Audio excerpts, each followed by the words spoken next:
ક્યારેક રસોઈ વધારે બની જાય, ક્યારેક રસોઈ ઓછી બને. તો ગુડ મોર્નિંગ, જય શ્રી કૃષ્ણ. ભાઈ મારી સાથે પણ એવું જ થયું હતું, પણ એની પહેલાં છે ને તમને બધાને જય શ્રી કૃષ્ણ કરી દઉં. અને છે ને ભાઈ મારો સવારનો નાસ્તો સ્કીપ કર્યો હતો, એટલે મેં બનાના શેક બનાવી નાખ્યું હતું. તમને બધાને ખબર જ છે આપણું એનર્જી ડ્રિંક.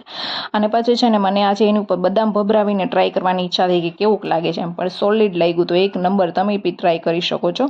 અને મેં આગળ કીધું એવી રીતના મેં છે ને ભાઈ ભાત અને શાક બનાવ્યું હતું, તો મારાથી શાક થોડુંક ઓછું બન્યું હતું, એટલે પછી મેં મારા માટે તુવેરની દાળ બાફવા મૂકી દીધી ને એ બફાઈ છે ને ત્યાં સુધીમાં હું ધમુ મામીના ઘરે ગઈ હતી. માએ છે ને ઢોકળાનો લોટ દરાવ્યો હતો, તો એ લેવા માટે, અને બીજું બી મારે લેવાનું હતું, એટલા માટે ઘરે આવીને સરસ મજાનો દાળનો વઘાર કરી નાખ્યો.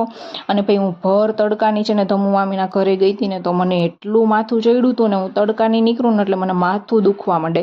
પછી ઘરે આવીને સરસ મજાનું છે ને જમી અને ભાત ખાધા હતા ને, એટલે આપણે ભાઈ ઘેન ચડી ગયું તો સૂઈ ગયા હતા. આરામથી ઉઠીને ફરી પાછું એનર્જી ડ્રિંક અને છે ને એક વિડીયો શૂટ કરતી હતી.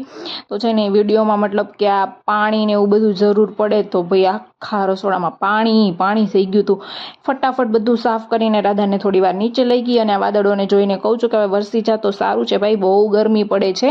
અને સાંજ પડતા છે ને કંઈ જ ખાવાની ઈચ્છા નહોતી, એટલે ભાઈ અમારું ઓલ ટાઈમ કમ્ફર્ટ ફૂડ છે ભાઈ મસાલાવાળી ભાખરી, તો એ બનાવી નાખી હતી. અને છે ને રાધા માટે ચિપ્સ બનાવી નાખી હતી. તો બસ જો જમવા બેસી ગયા હતા. તો મળી આવતીકાલે એક નવા બ્લોગ સાથે. ત્યાં સુધી બધાને જય બજરંગબલી, બાય બાય.